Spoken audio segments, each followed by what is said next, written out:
안녕하세요. 계속해서 이렇게 동영상으로 강의하게 돼서 유감이지만은 여러분 잘 계시죠? 오늘부터 6장 행동주의 상담 또 보도록 하겠습니다. 집에서 책은 좀 읽으시고 있는지 모르겠어요. 스스로 대학원생들은 스스로 공부할 때가 됐으니까 좀 각자 알아서 공부를 좀 하시는 이런 시간들이 됐으면 좋겠습니다.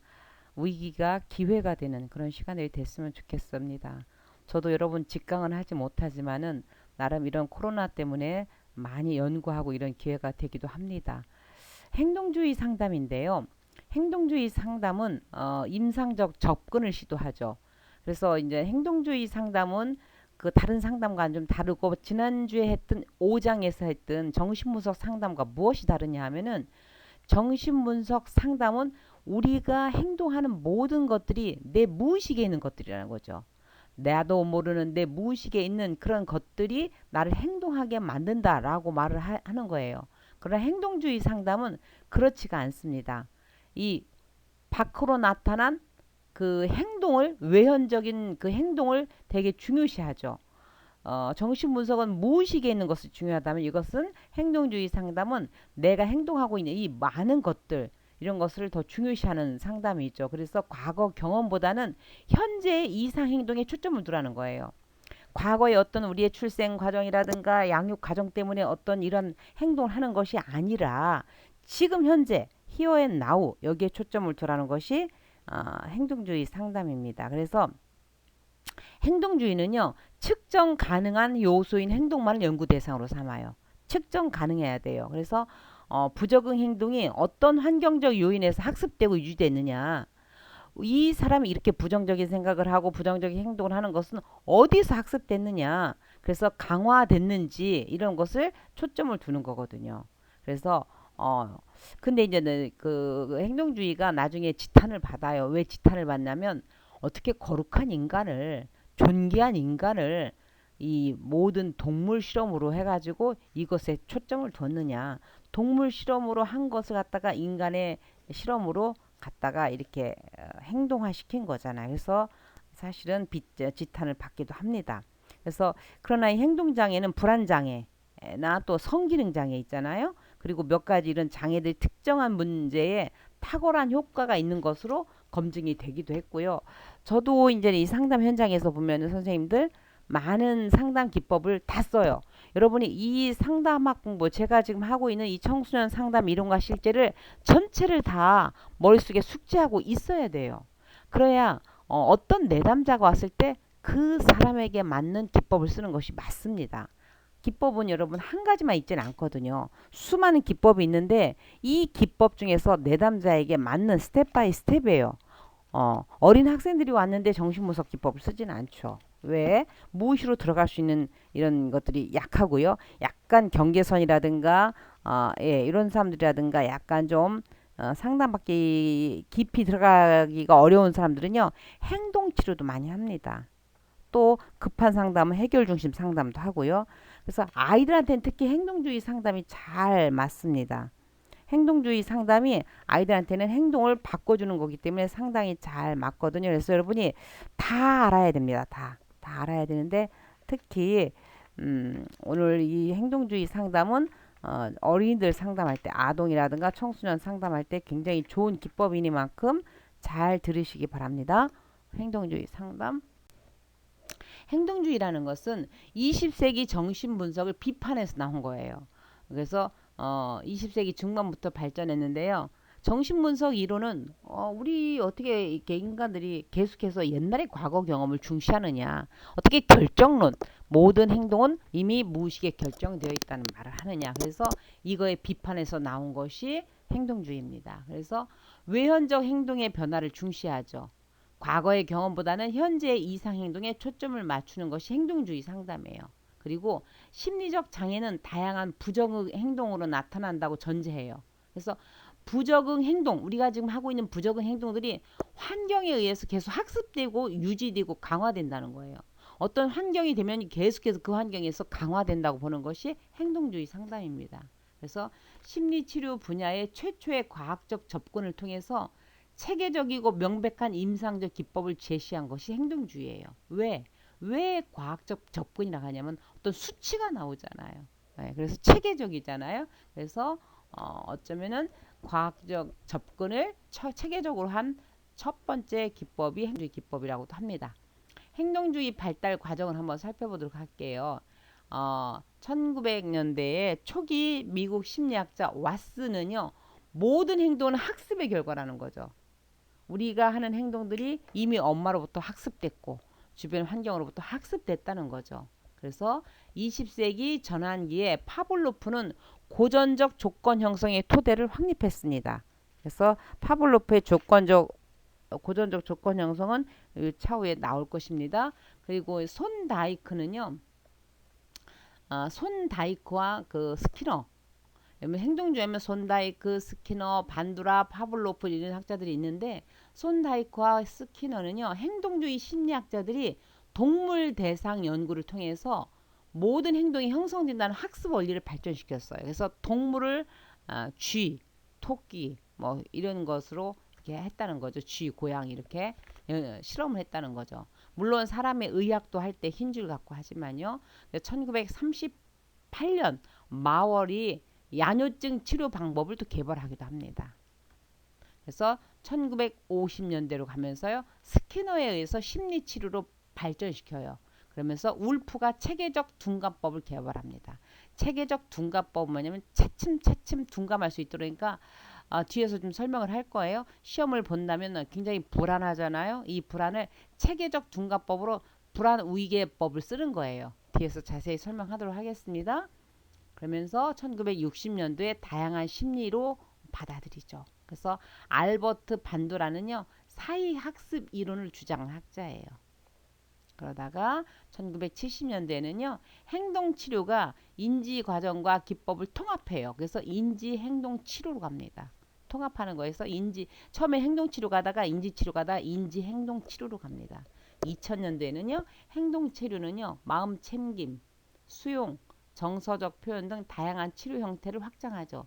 다니다 보면 마음 챙김이란 말 많이 듣잖아요. 그래서 1900년대는 왓슨의, 그 다음에 20세기 가면서 파블로프가 가다가요. 그 다음에 1938년도에 마월이 야뇨증을 치료하다가 1950년도에는 스키너가 체계적 둔감법을 발견하고요. 1960년도에는 반두라가 사회학습을 이론을 주장하다가 1970년도 이후에는 행동치료와 인지치료가 통합해서 행동인지치료로 가고요. 2000년도에는 행동치료는 마음챙김, 그 다음에 수용, 정서적 표현 다양한 기법으로 확장했다. 행동주의 역사의 네 가지 요소를 보도록 하겠습니다. 행동주의 역사의 네 가지 요소에는요, 고전적 조건 형성이 있고, 조작적 조건 형성, 사회학습 이론, 인지적 경향이 있는데 고전적 조건 형성하면 이번 파블로프가 떠올라야 돼요. 1949년부터 1936년인데 파블로프 하면 개실험. 여러분 심리학을 배우지 않은 사람들도 이 파블로프의 개실험을 다 알잖아요. 고전적 조건 형성이라는 것은 뭐냐면 조건 자극과 무조건 자극 간의 반복적 연합. 그러니까 계속해서 반복으로 연합했을 때에 어떤 반응을 일으키느냐, 이거를 갖다가 입증시킨 사람이 파블로프예요. 첫 번째 이게 뭐냐면요, 개를 갖고 실험했잖아요. 개한테 밥이 무조건 자극이에요. 무조건 자극을 주면요, 이 조건론화가 되기 전에는요, 무조건 침을 흘리는 무조건 반응을 일으키더라. 가르치지 않았는데도 무조건 자극인 밥을 주면요, 무조건 반응인 침이 자동으로 밥을 보면은 침이 나오더라. 우리도 석류 보면 침이 확 고이잖아요. 그쵸? 귤 보면 입에 침이 가득 고이잖아요. 이게 무조건 자극과 무조건 반응이에요. 그런데 두 번째는요, 여기에 뭐를 하냐면 연합을 시키냐면은 조건 자극을 주는 거예요. 어디에다가 조건 자극을 주냐? 밥을 줄 때마다 종을 치는 거예요. 밥하고 종하고 연합하는 거죠. 그랬더니 침을 흘리는데 네 번째는요, 밥은 주지 않았어요. 밥을 줄 때마다 종을 치니까 종을 치면 밥을 주는구나 하고 걔가 침을 흘렸단 말이죠. 그런데 마지막에는요, 밥은 주지 않고 종만 쳐도 조건화가 이미 됐기 때문에 걔가 침을 흘리더라는 거죠. 그래서 이것이 학습입니다. 조건 반응을 침을 흘리라는 거죠. 그래서 왓슨은요 11개월 된 아이 알버트 실험을 했어요. 이것은 뒤에서 제가 죄송합니다.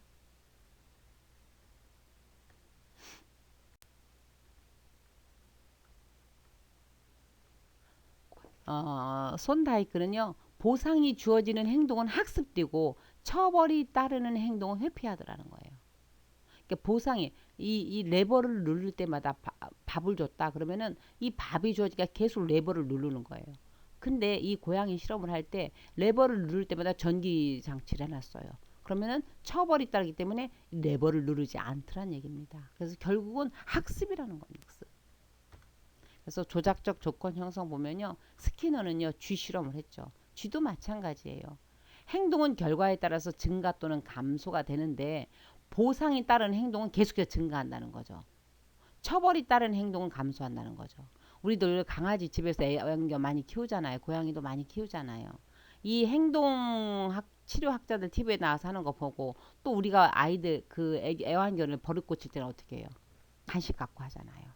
잘할 때는 간식을 주면 그 간식을 받기 위해서 계속해서 행동을 하죠.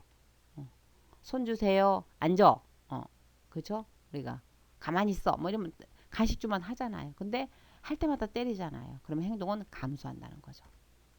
그래서 조작적 조건 형성의 원리를 인간의 행동에까지 확대하고자 했다는 거죠. 그래서 지탄을 받는 것이 이 모든 쥐 실험, 강아지, 고양이 뭐 이런 실험들을 인간의 행동에까지 같이 정했다는 것에 지탄을 받았다는 겁니다. 사회학습 이름 보면요. 반두라죠. 반두라는요. 다른 사람들이 행동 관찰과 모방. 여러분 혹시 모방하고 싶은 사람이 있습니까? 동일시하고 싶은 사람이 있습니까? 그래서 인간은요. 행동은 칭찬이나 강화물을 받을 때 강화된다는 거죠. 또한 타인의 행동이 어떻게 강화되는가를 관찰함으로써 이루어진다는 거죠. 이게 동일시죠. 우리가 아이들이 시험 점수를 20점 맞다, 30점 맞으면 너무 잘했다고 고맙다고 칭찬하면 그리고 나서 돈가스를 사준다, 떡볶이 사준다 그러면은 이 아이는 계속해서 더 잘하려고 하고 이런 강화인 때문에 강화된다는 거죠. 그래서 타인의 행동이 어떻게 강화되는가를 관찰함으로써 또 이루어진다고 합니다. 사회학습 이름 보겠습니다. 모방학습은 말 그대로 아까 동일시죠. 다른 사람 따라쟁이죠. 애들이 말하는 따라쟁이 그대로 따라하는 거. 대리학습은 다른 사람들의 행동이 어떤 결과를 가져오는지 관찰하는 거예요. 그리고 그런 행동을 했을 때 초래될 결과를 예상한 학습. 애들이 있잖아요. 언니가 엄마한테 되게 맞는 거 봤어요. 그러면요. 이 동생은 가만히 있다 그 짓 하지 않습니다. 왜? 이미 대리학습 됐다는 거죠. 관찰학습은요. 다른 사람의 행동을 관찰해 두었다가 유사한 상황에서 학습된 행동을 표현하는 거예요. 모방범죄죠. 그 TV에서 우리가 너무 리얼하게 이 범죄 행위를 보여주는 거 관찰학습이죠. 따라하잖아요. 관찰학습의 4단계는 처음에 주의, 그 다음에 머리에 저장했다가 동기화했다가 운동 재생을 시키는 겁니다. 동영상 하나 보여드릴게요. 계속해서 행동치료 인지적 경향을 한번 보도록 하겠습니다. 학습에서는요. 인지적 요소의 역할을 굉장히 중요시하고 있죠. 그래서 학습을 외연적 행동과 변화라는 측면보다는 오히려 지식의 습득이라는 측면으로 봐요. 다시 말해서 외연적 행동으로 나타나지 않더라도 학습은 일어날 수 있다는 거죠. 학교 시험, 학교 시험도 인지 본대로 지식이 습득된 것으로 시험을 볼 수가 있잖아요. 그래서 학습이 일어날 수 있다고 보는 거 인지적 경향. 그 다음에 최근 행동주의에서는 인지적 요소의 역할을 많이 강조하고 있습니다. 그래서 인지 행동 치료를 하후에 가게 되는 거죠. 주요 개념 보면요. 인간의 모든 행동을 환경과의 상호작용 속에서 학습되는 것으로 봐요. 그래서 인간은 수동적인 중립적 존재로서 기계론적으로 설명하죠. 환경과 상호작, 그러니까 행동 치료는 뭐가 중요하냐? 환경이 중요하다는 거예요. 그래서 우리가 좋은 친구 사겨라. 좋은 부모 밑에서 양가 부모 밑에서 어떻게 컸느냐? 신부감을 구할 때 그 하잖아요. 이게 환경이 중요하다는 거죠. 본대로 한다는 거죠. 몸에 붙어버린다는 거예요. 배운 대로 하지 않고 본대로 하고. 행동주의 학자들의 공통된 입장은 뭐냐면요. 적응, 부적응 행동을 포함한 인간의 모든 행동은 학습된다는 겁니다. 그리고 학습은 부적응 행동의 변화나 새로운 행동의 습득에 효과적이라는 거예요. 그리고 인간의 성격이 특성 또는 특질로 구별된다는 것을 거부합니다. 그래서 어떤 특성이나 특질이 아니고 행동에 의해서, 그러니까 어떤 환경에 의해서 계속 습득된다는 것입니다. 주요 개념 또 보면요.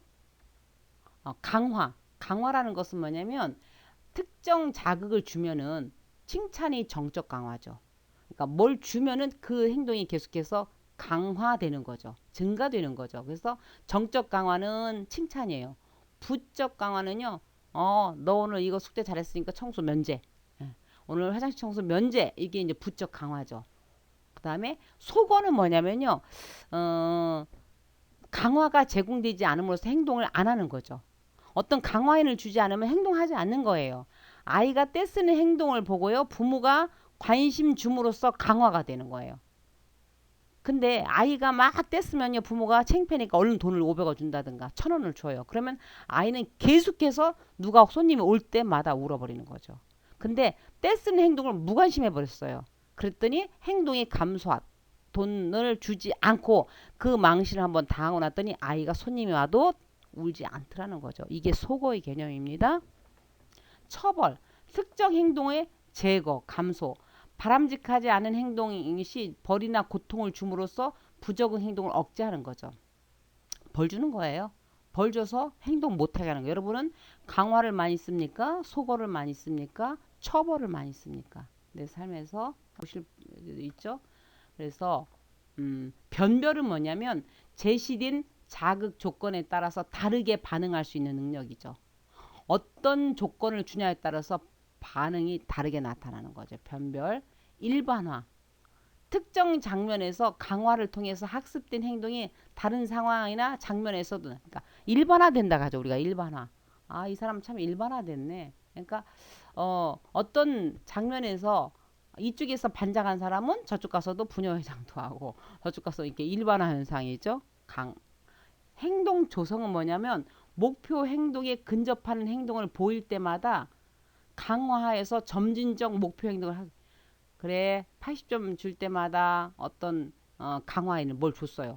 자전거 사줬어. 그러면은 또 90점 되면은 뭐 뭘 사주고 100점 되면 뭐 사주겠어. 자꾸 학습을 증진시키는 거. 행동 조성. 근데 이런 것이 여러분 너무 계속되면은 사실 안 된다는 거. 먹히지 않는다는 거 알고 있죠? 상담 과정, 행동치료의 상담 과정과 기법을 보도록 할게요. 행동치료의 상담 목표는요. 개인의 선택과 효과적인 삶을 증진시키는 거죠. 그리고 명료하고 구체적이며 이해하기 쉬워야 된다는 거죠. 내담자와 상담자가 이해 합의된 거예요. 그래서 여러분 아이들이라든가 청소년이 상담 왔을 때는 상담 목표를 정하잖아요. 그런데 구체적이어야 돼요. 나 돈 많이 버는 부자가 되는 거 이런 거 상담 목표가 될 수가 없다는 거죠. 나는 올해 2020년도에는요. 용돈을 얼마를 15만 원 1년 동안 모아서 이 15만 원 갖고 엄마의 스카프를 선물하겠다. 뭐 이렇게 구체적이어야 된다. 구체적이어야 되고 할 수 있는 것이어야 되고요. 그리고 내담자와 합의가 된 것이어야 된다. 상담 과정은요. 일단은 내담자의 문제를 탐색. 이 내담자가 어떤 문제가 있는가. 그리고 문제 행동을 평가하죠. 평가하고 분석해야 되죠. 어떤 문제가 있고 이 문제를 어떻게 하고 어떻게 분석하는 거죠. 그리고 목표를 설정해요. 이 내담자는 행동치료로 가야 되겠다. 이런 이제 행동치료로 강화인을 써야 되겠다. 이렇게 했다면 목표를 설정하는 거예요. 지금부터 뭘 주겠다? 포도알을 30개를 채워서 포도가 꽉 차면은 네가 이마트에 가서 네가 사고 싶은 거 5만 원씩 살 수 있다. 뭐 이렇게 목표를 설정하게 하는 거예요. 그다음에 상담 계획과 수립 및 실행. 상담을 계획하고 수립할 수 있도록 실행을 시작하는 거예요. 뭐 하나하나 해가지고 포도알을 주기 시작하는 거예요. 그래서 상담 효과를 평가하고요. 재발을 방지하는 거죠. 상담자와 내담자의 관계 보면요. 상담자의 따뜻함, 공감, 수용성, 내담자의 변화를 위한 필수 조건. 이거는요, 여러분 어떤 상담도 기본입니다. 따뜻해야 되고 공감적이어야 되고 수용적인 것은 특히 인본주의 상담에서 특히 더 많이 강조하지만 모든 상담의 기본이죠. 내담자의 경험, 내담자의 적극적인 참여가 중요하고요. 여러분 아무리 상담자가 하려고 해도 내담자가 따라오지 않으면 소용이 없어요. 그래서 정말 따라올 수 있도록 하는 것, 참여할 수 있게 하는 것이 되게 중요하고요. 새로운 행동을 실행하려는 모험이 필요합니다. 그리고 상담자의 기능과 역할 보면요. 교사, 무대 감독, 전문가로도 가능하다. 상담 기법은요. 혐오 기법, 체계적 둔가법, 노출법, 모델링, 조형, 토크 강좌 뒤에 나올 겁니다. 혐오 기법은 뭐냐면 바람직하지 않은 행동에 대해서 혐오 자극을 제시하는 거죠. 타임아웃. 애들이 막 떠들어요. 그럼 타임아웃. 얼음 땡 있잖아. 얼음 땡. 뭐 이렇게. 그래서 아니면은 잠깐 너 생각하는 의자에 나와. 그래서 생각하는 의자에 앉게 한다든가 아니면 밖에 나가게 한다든가 밖에 나가. 근데 여러분 아이들을 혐오 기법을 쓸 때 그거 아시죠? 타임아웃 할 때 절대로 3분 이상 혼자 내버려 두지 말라 하잖아요. 3분만 되면 아이들은 그곳에서 놀이장소가 돼요. 또 놀 걸 찾는다는 거죠. 그래서 보조교사를 반드시 붙여야 되고 시간은 짧아야 되고. 체계적 둔가법은 울프에 의해서 개발했는데요. 불안을 이완시키는 거. 네, 속어. 불안 위계법인데요. 0%에서 100%까지 불안 위계법이에요. 아휴, 뱀 보기만 해도 무서워. 자, 뱀을 너무 무서워하는 사람이 있어요. 그러면은 이 뱀을 처음부터 너무 무서워하니까 처음엔 아까 나무 갖다 놓고 이 뱀이야. 이거 뱀이다. 뱀. 그러다 조금 있다가니 아까 동아줄 갖다 놨죠. 동아줄 갖다 놓고 이게 뱀이야. 뱀. 만져보면 뱀이 아니야. 그러다가니 이제 더 큰 통나무를 갖다 놓고 이게 뱀이야. 그러다가 진짜 뱀을 보게 하는 거죠. 이게 체계적 둔감법이에요. 그럼 뱀에 대한 혐오가 좀 줄어든다는 거죠. 진짜 뱀을 봐도. 노출법. 내담자가 두려워하는 자극이나 상황에 반복적으로 노출시켜. 그래서 직면하는 거죠. 점진적 노출법과 급진적 노출법. 이거 홍수법이라고 그래요. 대인 공포증인데 마트 못 가요. 마트 못 가면은 백화점 못 가요. 그럼 어떻게 해요? 처음에는 조그만 집 앞에 있는 편의점 갔다가 조금 더 큰데 뭐 GS 슈퍼 이런 데 갔다가 조금 더 갔다 이렇게 해서 큰 대형마트 가게 하는 거. 아니면 아예 그 자리에 툭 갖다 놓는 거. 그리고 한번 직면하게 하는 거. 이게 노출법, 홍수법이라고 하죠. 아, 이런 거 있네요.